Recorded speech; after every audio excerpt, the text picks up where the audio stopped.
Hello, welcome to the Science for Policy podcast. My name's Toby and today I'm joined by Dr. Nicola Dotti.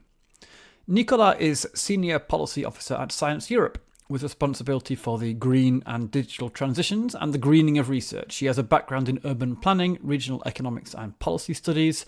He's previously worked as a researcher on the European Geography of Research and EU cohesion policy, as well as in the science policy interface and the role scientific research plays in society at large. And most recently, he was the lead author of the Guidance on Science for Policy Activities for Science Europe.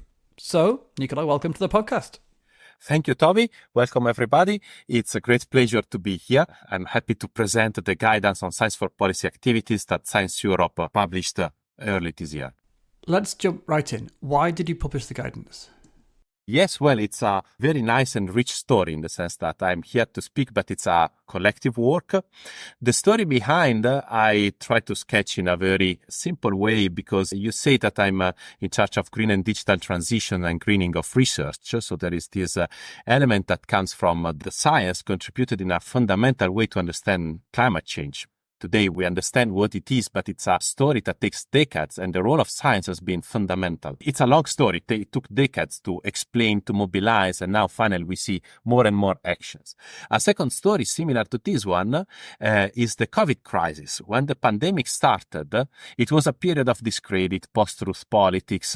We didn't trust science, and then we realized that scientists were a fundamental support to understand what to do. Now, these two stories that are clearly much more complex are the base of a reflection on the science for policy activity. So how science can contribute and support policy making. In this context, that is a very general context. I know your podcast, you spoke a lot of time about this story.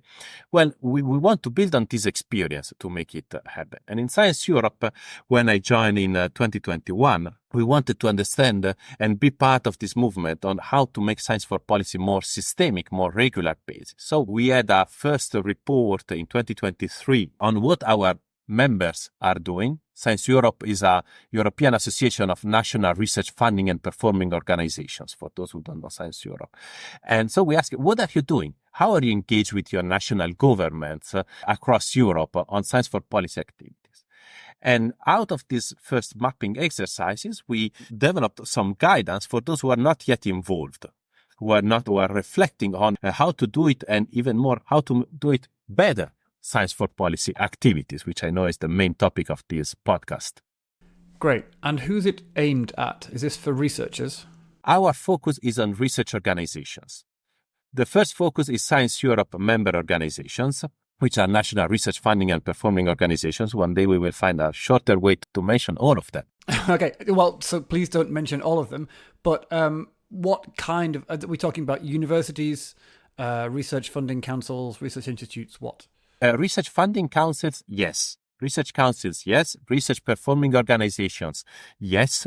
Okay. But I mean, if you say to me, what's a research performing organization? My first thought is a university, but you say not universities. So like whom?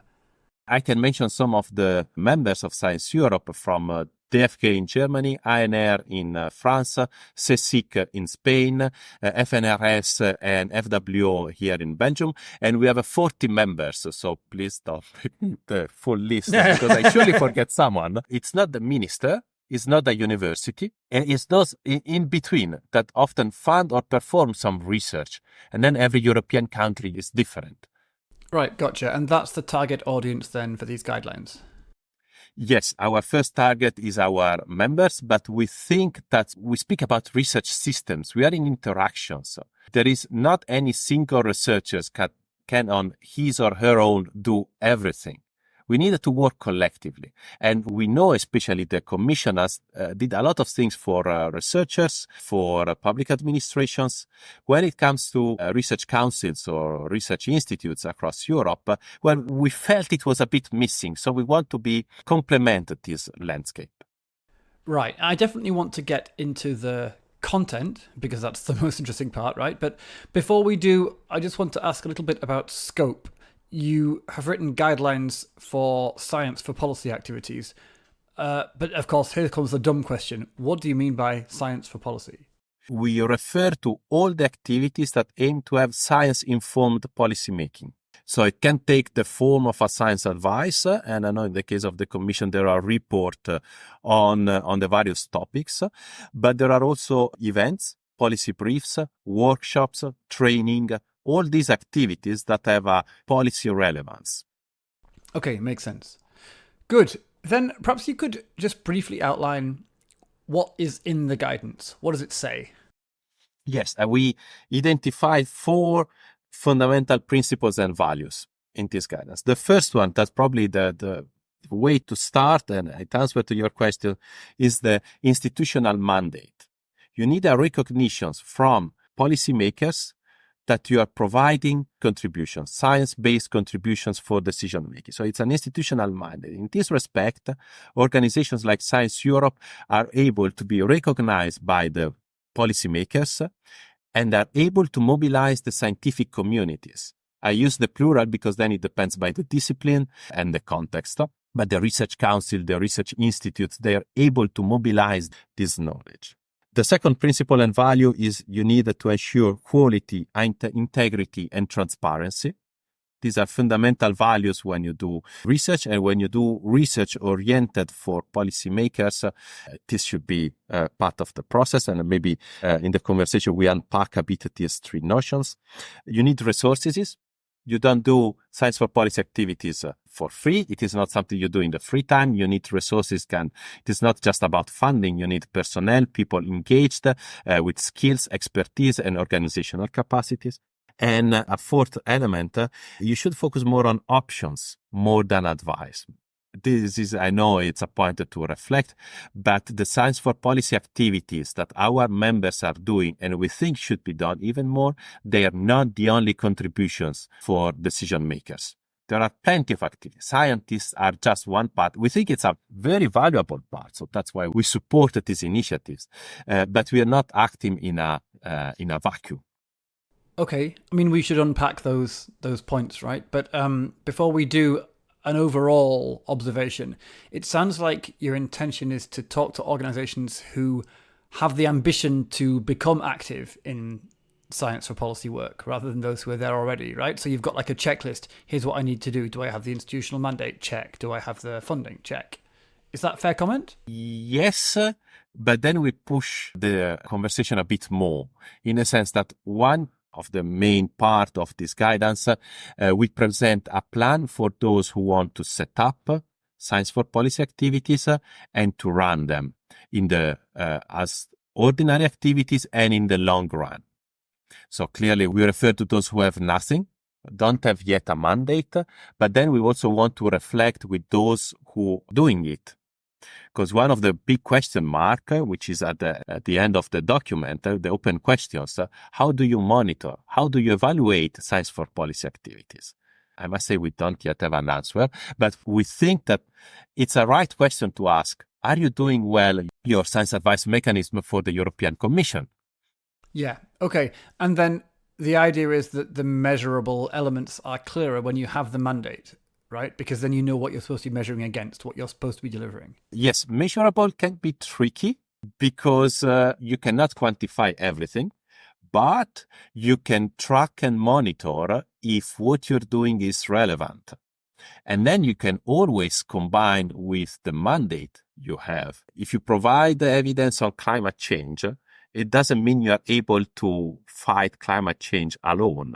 I mean, it should be clear what is expected from researchers contributing to decision-making processes. This institutional mandate idea, I think, is very interesting. The first question I had when I read the guidance, and I think I understand the answer now from what you've said already, but let's see. I was wondering whether this is meant to be like a definition of scope. If you have an institutional mandate to advise policymakers, then this guidance is for you, that kind of thing. Or whether it was more like a piece of practical advice. If you want to advise policymakers, then we recommend you go and get yourself a mandate.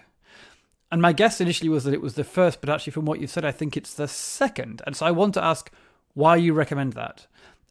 It seems to me that there are many organizations that say they advise policymakers, they provide evidence for policy and so on, but they don't have a mandate, an institutional mandate to do that. And that includes some quite prominent and influential bodies, including many academies, for instance, in European member states. So what's going on there in your understanding? It's something else. I believe in democracy, and then every citizen can get engaged. And researchers can get engaged as activists, and they want to commit because they think they have something to say and they contribute to the public debate. This is perfect. It's perfectly fine. But here we're speaking about research organizations. Our research organizations need to have a mandate to contribute. This is what we are speaking about. If someone else wants to commit and participate in the public debate in a democratic way, this is absolutely welcome. But it's something else. I can mention, it's not in the guidance, but I mentioned once a university professor, a brilliant one, who was the mayor of his town. Perfect. Why not? I don't see anything wrong. He's a citizen like anyone else. And he was elected, so he was the mayor. Fine. That's perfectly fine. But it is not what we mean. It is not science advice. He was surely a brilliant mayor, an excellent professor. And there are plenty of cases that I don't know. You can be mayor, minister, city council, or whatever. But this is something else. I will repeat over and over. It is for research organizations. This is what we are speaking about. Then if you want to be elected a mayor, go for it. I don't say it's only for the good if people that have good knowledge and expertise get elected. So there's a tension here, which I'm sure you're familiar with already, because you kind of swim in these waters, so to speak. There's a tension between delivering science advice on demand and being free to originate the advice that you think is most important. So having the institutional mandate moves you towards the first category. Maybe not all the way to only working on demand, but at least in the direction of, I suppose, we exist to serve, that kind of sentiment. And there are some advantages to that, right? It increases the chance your advice is going to be relevant and listened to and have an impact. It gives you a certain institutional standing that makes it maybe easier to get the resources you need and so on. Great. But then on the other hand, there are also advantages to not being in that position, to being independent of a mandate, being free to act as you see fit, delivering advice on what you think is important from the scientific discourse or the public discourse or whatever. You aren't perhaps dependent on the institutional setup of the country for your existence, for your funding. And I think many people would say there are pros and cons here on both sides. It's up to each organisation to put itself on that spectrum where it wants to, where it fits, where it's best placed in its own national context. But you're saying, no, institutional mandate is where it's at. I think here we should make a distinction between the different perspectives. I think what you're describing is the willingness of many researchers that get passionate about their research and they want to show the societal value. They want to get engaged in policy because they believe, in many cases they are right, that their research is relevant. The other part of the story is the policy-making process. If you want to contribute to a policy-making process, whatever it is, we can speak about the European Union or any European country or elsewhere, you need to know how the policy-making process. And there are people specialized. The policymakers are not strange animals. They are people specialized that work and have skills and expertise. Now, Science for Policy activities propose to have a match, and the key word that's central for me is to have a dialogue. So when you have a dialogue comes from Greek. You have the word dia because it means two different things, and logos, two different rationale. Your research should also fit with policy debate that is ongoing. Sounds strange, but for the coronavirus crisis, the COVID crisis, we are all speaking about COVID. We all knew, we are all mobilizing. Now we are a few years later, and it seems that nobody is anymore interested in COVID. Okay? Now, there are plenty of other cases, more detailed, more specific, to be aware and how to contribute to a policymaker. And there are expertise that are specialized in this. So what we want is to make sure that the dialogue between research and policy communities, and I should use a multiple plural, can meet in a fruitful way. Right, and the mandate enables that two-way conversation. And also to clarify, what are we speaking about? I mean, if you're speaking about climate change in Europe and you get someone speaking about pandemics in Africa, well, it might be relevant, but we're speaking now. I'm making a bit more extreme. Probably that's an exaggeration, but you need to be able to provide a valuable contribution to the discussion you're having. This then connects to, I think, the fourth area you mentioned, which is about providing options for policy and not making concrete recommendations. Do you want to expand on that a little bit? Yes, well, here it's one of the most difficult topic to address. It was very well balanced. I must say a preliminary element, which I find very interesting, is that Science Europe covers more than 20 European countries. Okay, so not only EU member states. And then we have plenty of different languages. In every language, you have a different way to say things, options, advice, but also being myself an Italian speaker, we don't have the distinction in Italian between politics and policy.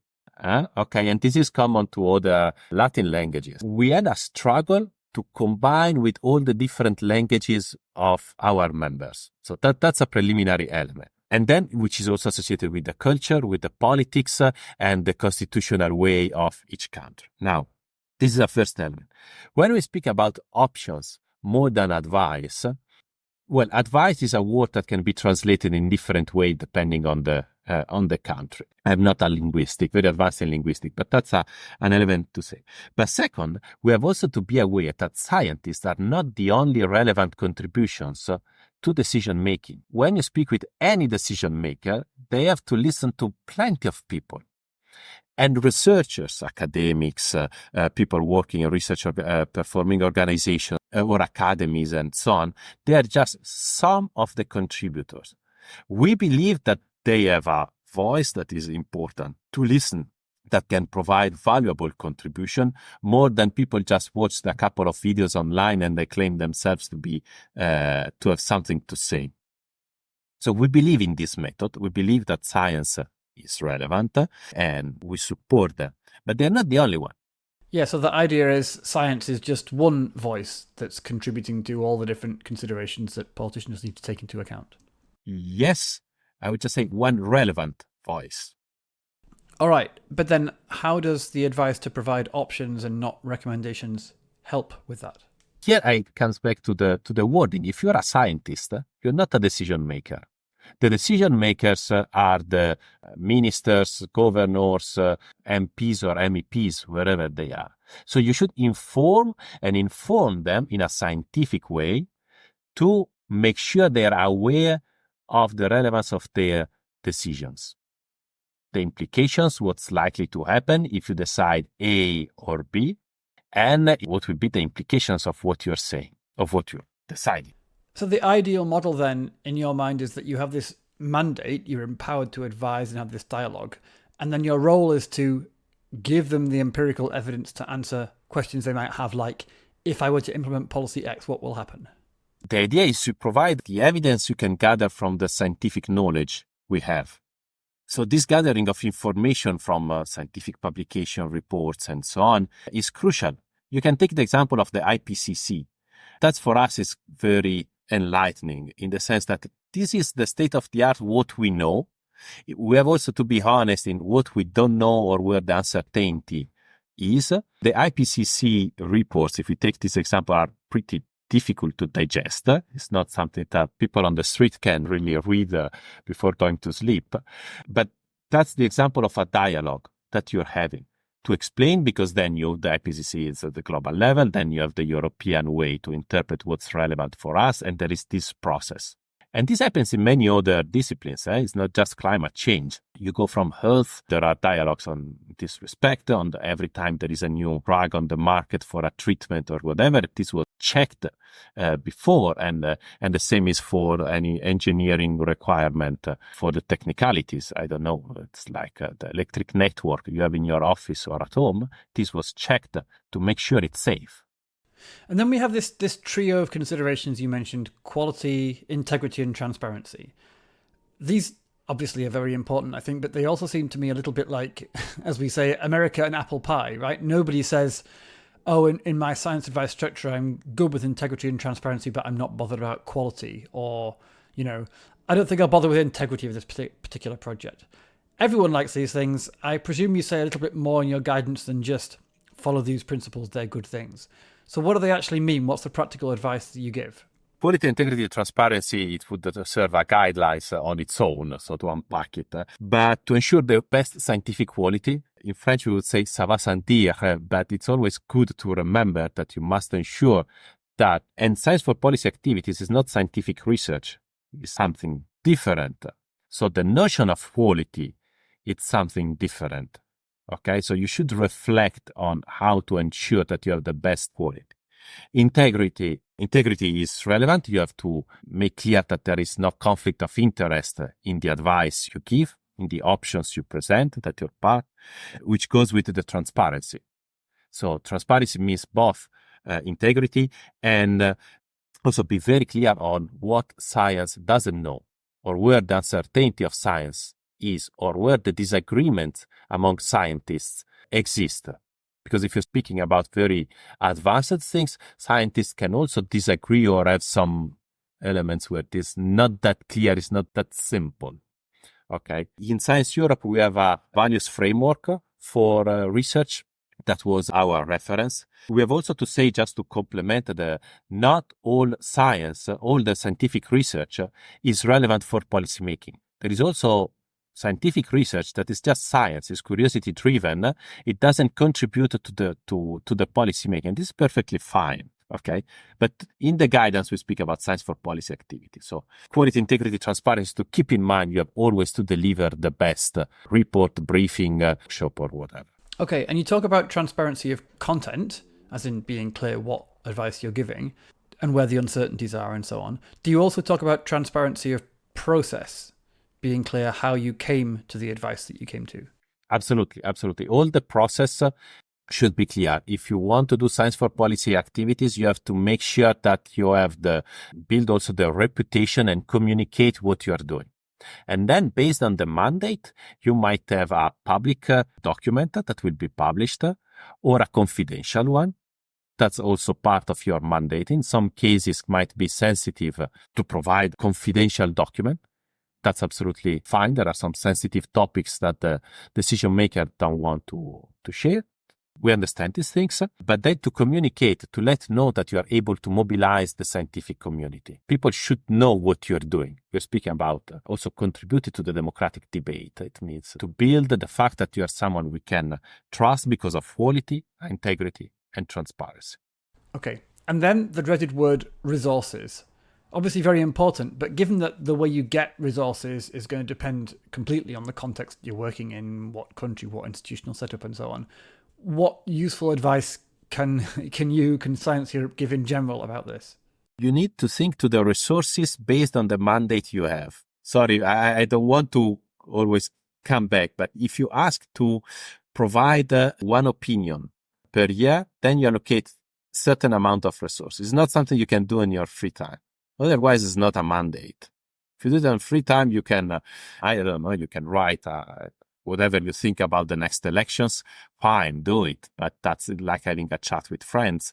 Here, if you have a mandate, you need to have resources. Resources is not only about money. It's also about having expertise, skilled people that know how to make it happen, that can identify the researchers that will contribute, that you recognize another big point to say, to collect the questions that decisions maker want to be answered. That's another important point, because many people see the researcher side, but also for policymakers to know what's valuable to see.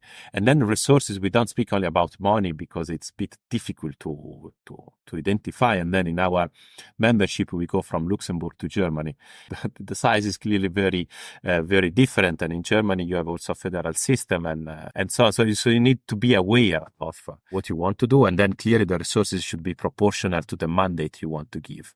Good. And this brings me to something which really stood out to me about the guidance, which you don't always see in this kind of thing, which is that you're not just giving advice on how to do science for policy work, but you're also giving a kind of practical plan for setting up a new science advisory structure. Do you want to talk a bit about that element? Yes, it is this section which we call designing and operating science for policy activities. So we identify a set of actions to explain a bit the process, with the idea that then every organization will know where to pick up what is relevant for them, what is maybe missing. We identified 15 steps. So it is an ideal map of what to do. It's not, it's a checklist depending on every context. But then we also included some examples from our members of some of the actions they are doing. So in the guidance, we will see the 5-6 examples from our members. And then you can look back at the report from 2023, where you have even more examples of what our members are doing. Even if it's incomplete, I mean, your organization doesn't cover all the steps. At least you can get us some ideas of actions. It was a bit the willingness to be more operational, being aware that European countries are different. So you have to adapt this a bit more. Right. And then in 2 years' time, if it all falls apart, you can look back and say, it's because we missed out on step 7B. Yes. Here I hope you, the listener will understand a bit difficulties to understand that when you have to handle with the national levels, every country is different. And then in some cases, one that I can mention is in Ireland, the Health Research Board. The Health Research Board, which is a very good case with a very articulated strategy, I'm happy to mention, with several actions from data collection to requesting the questions from the ministries on multi-annual basis to have resources, incentive for researchers, and so on. Health Research Board means it's only about health. So that's their mandate. So they work with the Irish Ministry for Health. They do only health policy, and then it's health, medicine, and those areas, because it's their mandate. The guidance also mentions artificial intelligence, AI. Why does that sneak in there? Well, it's sneaking there because AI is sneaking everywhere. Yeah, this is why I asked you. I really think we're in a phase like, it's like when internet started, that we didn't understand at the beginning what looked like internet. Today, internet is everywhere. Okay. Now, this is maybe I'm starting from very far away, but artificial intelligence provides us the possibility to gather evidence and summarize an amount of data that it was unthinkable a few years ago. And when you want to provide scientific evidence for decision makers, today you can, thanks to artificial intelligence, summarize a huge amount of information. Now, we have still significant problems on the accuracy of what AI, if you ask a question to, I don't mention the software of GPT that are very common because now there are 3 or 4 on the market. We don't know if it's accurate, but we can already imagine that you can use those types of AI-based software to summarize scientific knowledge. So you get only scientific sources is in the open. And this is really a game changer. It's too early to say how it will change, if it will be reliable or not, if it will be good.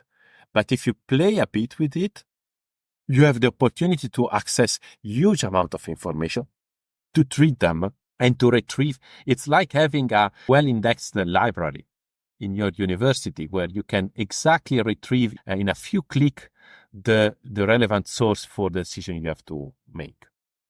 So the recommendation is use it. Understand how to use it. Learn to use it. Like internet. With the internet, you can do very bad things. You can use it very wrongly. Artificial intelligence, it can be very wrong, but it can also be very good. So it's a tool and we need to learn how to use it, because I think it's crystal clear that it's a technology that's here to stay. And it's already in plenty of technologies. In our daily life, AI is already here. All right. So you mentioned earlier on that you're not the first organization to come up with guidance on science for policy work. That's clear. So therefore, I'd like to ask where you drew evidence from, where you drew inspiration from. What's the basis for your guidelines? I would mention 2 main sources. One is clearly all the works made by the European Commission. I'm referring from the DG Research and Innovation, the JRC that is doing excellent work, and the other DGs that are involved, the SAPEA and SAM. And I think the Commission is really doing a very good work. And I want to mention just a couple of documents. One is the Framework of Skills for Researcher and Science for Policy. A document that I always keep on my desk is the staff working document that the colleagues at the JRC and the Commission published in October 2022. I'm terrible with dates. I hope they will forgive me if the date is wrong. Anyway, that document is a very good one, and it culminated with the EU Council conclusions adopted in December 2023 under the Spanish presidency. I must say the staff working document is richer. So if I would suggest really to have a look at that document. And then they also published in December 2023 the evaluation framework for institutional capacity of science for policy ecosystems in EU member states. That's another report I have here on my desk. I mentioned these two documents because they focus on researchers and public administrations. So in Science Europe, we say, okay, this is a debate that is ongoing. I mentioned the EU sources, but there are many others at the country level. And our members are doing it. So the second main source is we ask our members, okay, so the EU level, this is happening. What are you doing in your countries? So the reports that are the background of the guidance show the fact that our members are doing a lot of initiatives, a lot of action science for policy, from policy briefings, events, trainings, workshops, program exchanges in the various countries that we are referring to. So the report that we published in 2023 mentions a mapping of these aspects. These are the two main sources. So the Commission is doing very good things. We are also doing our part. We don't speak about researchers. We don't speak about civil servants. We speak about our members. And that's our more natural constituency. But we also, and here I close because I know I'm very long, but we think that the Commission speaks about an ecosystem. There are plenty of actors. We need to learn how to interact in a fruitful way. We need the researchers, we need research organizations, we need universities, we need decision makers like ministries, parliaments, and so on. And where are the gaps in its guidance? What's missing? Or perhaps to put it more positively, what will you prioritize for version 2? My big question mark is, are we doing it good? Is it my science for policy good? How do I understand if I'm moving in the right direction? I mentioned before the monitoring and evaluation. Do we have the right policymakers in the right place? Do we have the right scientists in the right place? Do we have the right organizations? This is the big question mark. And I hope that future works will focus on reflecting on this. We have more and more initiatives. I think this is good. Goes in the good direction. How to understand if we are moving in the right direction? It's a question mark. That's something we hope to work in the future, being aware of the differences across disciplines, across countries, the different mandates, and so on. So please do. I'm going to put my money on the table right now and say that this is, I think, the biggest unsolved question in the science for policy world at the moment. There are lots of interesting questions, lots of controversies, and I mean, that's why this podcast exists most of the time. But this issue of how do we evaluate our success, our impact, is something that comes back again and again and again. And I keep asking people, and no matter how experienced they are, how long they've been doing their job, they always say to this question, I don't know, it's hard. So please tell me that Science Europe has finally solved this. Yes, I mean, I have a background in evaluation studies, so that's one of my previous experience. And one of the results from another study, but I think it's valuable also from here, is from attribution to contribution. So measure, I said, it's a bit tricky, the word measure.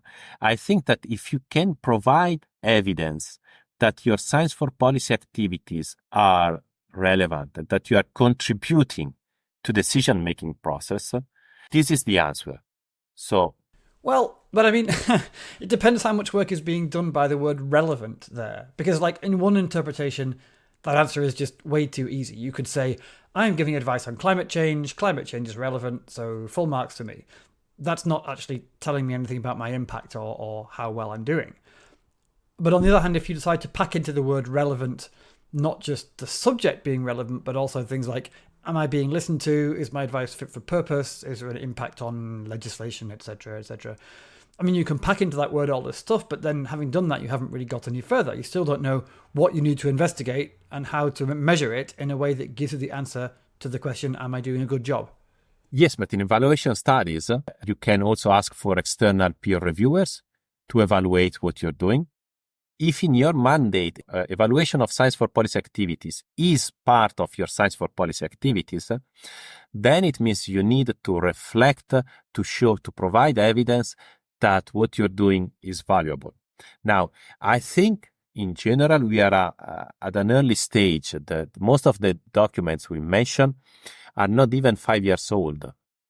So it's a bit too early to have a proper evaluation because we are still in a setup phase. Maybe some countries, some areas are more advanced than others. But if you keep on reflecting and then you ask to someone, maybe an external, because it has happened to see that people say, yes, I'm doing excellent job. Everything I do is perfect and I'm absolutely irrelevant. So I'm good. But then nobody notice. It's too easy for me to say I am good. I mean, it is not just a personal statement to say that Science Europe is good, but that's a bit if I say it myself, and this is valid for every organization. It's a way to reflect, and I just want to make explicit good or bad. It's too simple to say. The real question is, are you fulfilling your mandate? Good. Well, a final question for you. Since we've just been talking about how we evaluate things, how will you evaluate these guidelines? How will you know whether they've been successful, and what's the next step in response to that? The next step, the steps we are in right now, is to make them known and to have a dialogue with our members to see how they help research organizations to improve their Science for Policy activities. We think Science for Policy activities are good in general. It's good to have them. I have to say, one of our members say, no, we don't have Science for Policy activities because it is not our mandate. Our government say not to do. Okay. I come back to the mandate several times in this dialogue. But we think that it's good to get engaged. We hope this guidance will help research organizations to expand their Science for Policy activities the way they are doing. Maybe they get inspiration from each other. So we are I would say now in a dissemination phase. And we want to have this dialogue to see how we can support exchanging good practices, how to support to have more Science for Policy activities. We'll put the link in the show notes for sure. So I think you've given us a good taster of what's in these guidelines, and people can go and check out the detail for themselves. I am pretty sure there's something in what you've created for everyone.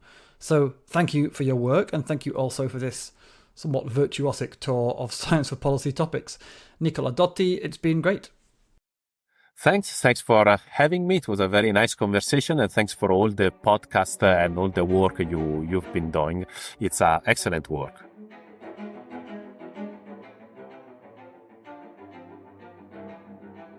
The Science for Policy podcast is created by the Scientific Advice Mechanism to the European Commission. It's produced and presented by Toby Wardman, with additional editing by Nina Skorczak.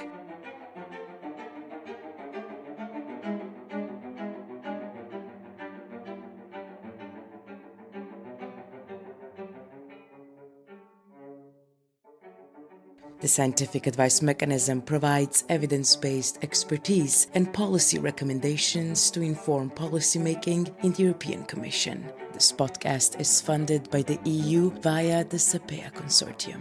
Our theme music is composed by Carlo Alfredo Piatti and performed by Elisaveta Shoshenko.